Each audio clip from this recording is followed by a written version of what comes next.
करती हूँ। मेरे पापा का बहुत बड़ा बिजनेस था, वो बिजनेस था फ्रूट सप्लायर। फ्रूट सप्लायर वो होते हैं जिनके बहुत सारे बगीचे होते हैं, जैसे आम के बगीचे, केले के बगीचे, संतरे के बगीचे, हमारे बहुत सारे बगीचे होते थे। और वो बगीचों में से माल उतर के और अलग अलग मंडियों में जाता था। हमारे ट्रक के ट्रक अलग अलग मंडियों में आते थे। पर उस बिजनेस में इतनी टेंशन थी कि हमारे घर का बहुत टेंशन में ही रहता था। और मैंने शादी से पहले बहुत टेंशन देखी है। टेंशन क्यों होती थी? अगर बहुत ज्यादा तूफान आ गया तो घर में टेंशन, क्योंकि बगीचों का माल गिर जाएगा।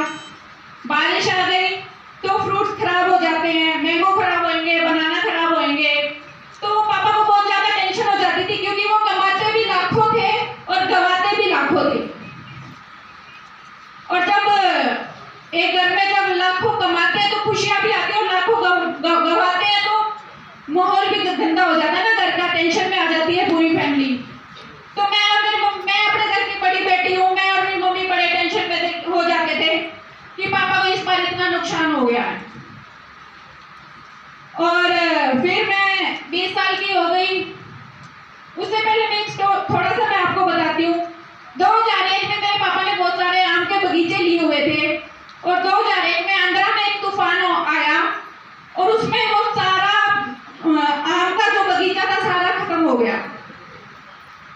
खत्म या कि मतलब वो मेरे ख्याल से 90 करोड़ का माल था उसमें, और वो सब खराब हो गया। इतना बड़ा नुकसान हुआ कि हमारा घर बेचने की नौबत आ गई थी।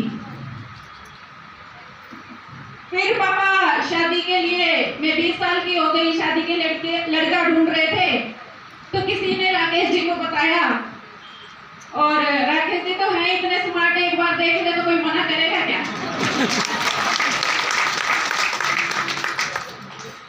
मैं अपने पापा की बहुत लाडली बेटी थी, वो मेरे से बिना पूछे कुछ भी नहीं करते थे। और वो राकेश जी को देखने गए तो ऐसे ही किसी एक मीटिंग से आए थे, ऐसे ही सूट बूट पहन के, टाई वाई लगा रखी थी, स्मार्ट से लग रहे थे। वो भी मेरे ख्याल से 24 इयर्स के थे जब शादी हुई। पापा ने देखा और कुछ नहीं पूछा, बस फाइनल कर दिया। इतने पसंद आ गए कि उन्होंने कुछ भी नहीं पूछा इनकी फैमिली से, बस बोले कि मेरी तरफ से रिश्ता पक्का है। शादी हो गई हमारी 2004 दिसंबर में। शादी करके इनके घर पे आई, और मैं शादी के बाद में मायके से एक किट भी ली थी जिसमें अदर प्रोडक्ट थे। जैसे मैं शादी से पहले अयूर शैम्पू लगाती थी। अयूर शैम्पू में बड़े बड़े बाल थे। ये मत सोचना कि अब छोटे हो गए हैं, ये तो मैं दिल्ली शिफ्ट हुई तो मेरे को थोड़ी सी मस्ती लगी, मैंने बाल कटवा लिए। तो अगले दिन मायके से जो सामान मिला था, वो राकेश जी ने देखा कि ये अदर प्रोडक्ट है, और इन्होंने वो किट उठाई। हमारे हरियाणा में बेटी को देते हैं वो किट, कि जाते ही उसको ससुराल वालों से कुछ ना मांगना पड़े। तो अगले दिन वो किट देखी राकेश सर ने, और इन्होंने वो किट उठाई और बाहर गली में फेंक दी।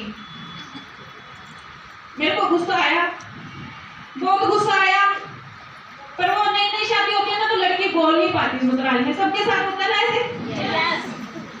क्या ही बोलेगी वो, एक दिन शादी को हुआ है ना, 10 साल पाछे बुलवा के देखो, चुप भी नहीं होंगे हम। किट फेंक दी, और मैंने राकेश सर को शाम को पूछा कि आपने मेरी किट क्यों फेंक दी? तो राकेश सर का एक ही जवाब था, आज के बाद जो भी यूज करना है ना, वो RCM का करना है, अदर कोई प्रोडक्ट नहीं यूज करना।